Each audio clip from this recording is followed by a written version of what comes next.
प्राचीन काल में एक महान ऋषि थे। उनका नाम था ऋषि व्याघ्रपाद। वे भगवान शिव के परम भक्त थे। उनका बेटा था उपमन्यु। बचपन से ही उपमन्यु अपने पिता की ही तरह भगवान शिव की भक्ति करने लगा। जब उपमन्यु 7 साल का हुआ तो उसके पिता ने उसे शिक्षा के लिए गुरु अयोध्या के आश्रम में भेज दिया और उपमन्यु पर दुखों का पहाड़ टूट पड़ा। लेकिन उसने हिम्मत नहीं हारी। गुरु धौम्य का आश्रम कठोर तप, अनुशासन और सेवा का केंद्र था। वहां शिक्षा केवल वेदों की नहीं बल्कि संयम, त्याग और धैर्य की भी शिक्षा दी जाती थी। गुरु ने उपमन्यु को आश्रम में स्वीकार तो कर लिया, पर उसकी परीक्षा लेने का निश्चय किया। उन्होंने उपमन्यु को गायों को चराने का कार्य सौंपा और कहा, वत्स, गायों की सेवा करो और जो कुछ भी भिक्षा मिले वही खाओ। उपमन्यु पूरे मन से गौ सेवा करने लगा।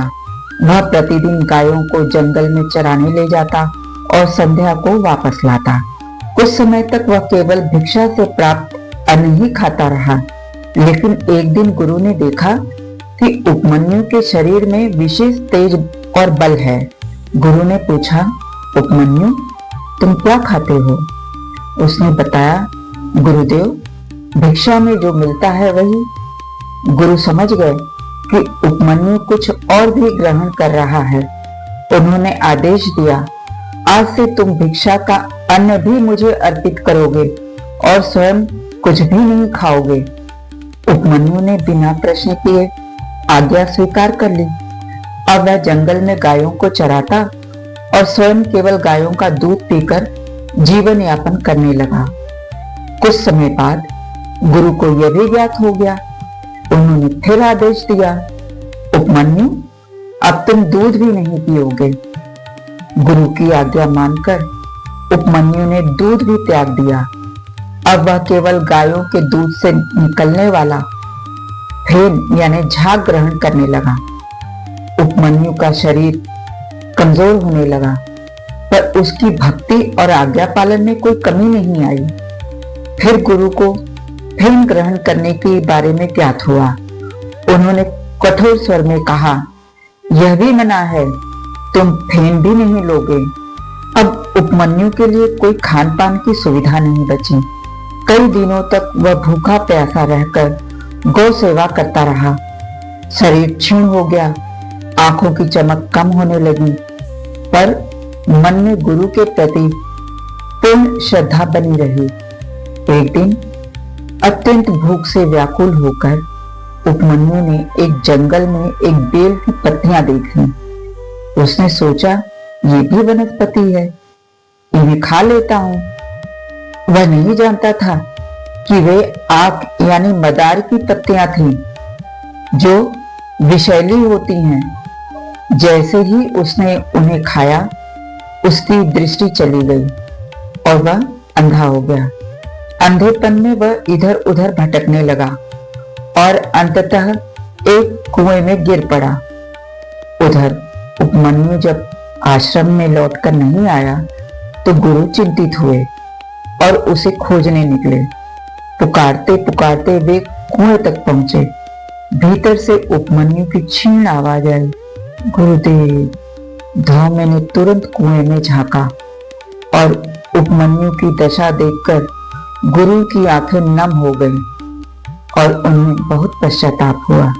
उन्होंने कहा, वत्स, ये मेरी कठोर परीक्षा का परिणाम है। उन्होंने उपमन्यु से कहा, भगवान शिव से प्रार्थना करो, वही तुम्हें इस संकट से उबार सकते हैं। वहीं पर उसी समय कुएं के पास बैठकर उपमन्यु ने भगवान शिव का ध्यान और जप आरंभ कर दिया। उसकी भक्ति निष्कपट थी, हृदय पूर्ण समर्पण से भरा हुआ था। उसने अश्विनी कुमारों का भी स्मरण किया, जो देवताओं के वैद्य माने जाते हैं। उसी क्षण भगवान शिव प्रसन्न हो गए और स्वयं प्रकट हुए। उनके साथ अश्विनी कुमार भी आए। भगवान शिव ने स्नेहपूर्वक कहा, वत्स, तुम्हारी गुरु भक्ति, तप, संयम और श्रद्धा से मैं अत्यंत प्रसन्न हूं। भगवान शिव ने अपने हाथों से उपमन्यु की आंखों को स्पर्श किया। उसकी दृष्टि लौट आई, शरीर पुनः स्वस्थ और तेजस्वी हो गया। शिव जी ने उसे वरदान दिया, उसे संपूर्ण वेदों और शास्त्रों का ज्ञान प्राप्त होगा। वह महान शिव भक्त और ऋषि बनेगा। उसकी कथा युगों युगों तक गुरु भक्ति का उदाहरण बनेगी। अश्विनी कुमारों ने भी उसे औषधि ज्ञान का आशीर्वाद दिया। उपमन्यु ने गुरु के चरणों में प्रणाम किया। गुरु धौम्य ने उसे गले लगा लिया। इस प्रकार उपमन्यु आगे चलकर एक महान ऋषि बना। कथा का सार यह है कि जो गुरु भक्ति और शिव भक्ति में अडिग रहता है, भगवान स्वयं उसकी रक्षा करते हैं। प्रिय दर्शकों, सोमवार को फिर मिलूंगी एक नई कथा के साथ। तब तक के लिए ओम नमः शिवाय।